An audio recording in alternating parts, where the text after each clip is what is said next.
అనంతపురంలో పూజల పేరిట ఓ మహిళను మోసం చేసిన స్వామీజీ భాగవతం వెలుగులోకి వచ్చింది. శ్రీ చాముండేశ్వరి పేరుతో దుర్గా ప్రసాదరావు శాస్త్రి జ్యోతిష్యాలయం నడుపుతున్నారు. ఆయనకు సంబంధించిన యూట్యూబ్లో చూసిన ఫిజారా అనే మహిళ అతన్ని ఆశ్రయించింది. మద్యానికి బానిసై తన భర్తను నయం చేయాలని కోరింది. అదే అదునుగా దుర్గా ప్రసాదరావు శాస్త్రి ఆమె నుంచి డబ్బులు కాజేసేందుకు ప్లాన్ వేశాడు. పూజలు చేసి తాగుడు మానిపిస్తానని ఆమెకు మాయమాటలు చెప్పాడు. 3 లక్షల రూపాయల వరకు వసూలు చేశాడు.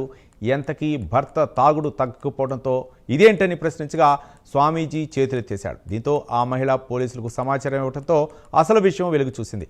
తన బంగారాన్ని తాకట్టు పెట్టి డబ్బులు తెచ్చి ఇచ్చారని, డబ్బులు ఇవ్వాలని అడిగితే స్వామీజీ మళ్లీ మోసం చేయడానికి ప్రయత్నిస్తున్నారని మహిళ ఫిర్యాదు చేసింది.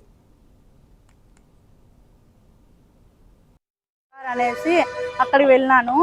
అక్కడ అతను నా దగ్గర డబ్బులు అమౌంట్ 3 లక్షలు ఖర్చు అవుతుంది అని చెప్పి అన్ని ఇప్పించుకొని ఇప్పుడు ఏమీ చేయకుండా నన్ను రోజు తిప్పుకుంటున్నాడు.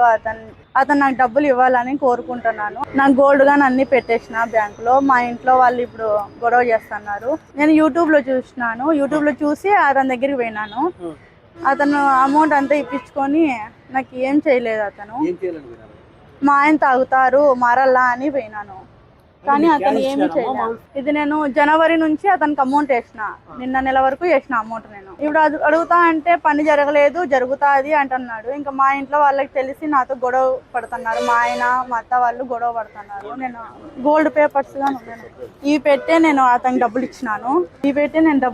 అతనికి, కానీ ఇప్పుడు అతను ఏమీ చేయలేదు. నాకు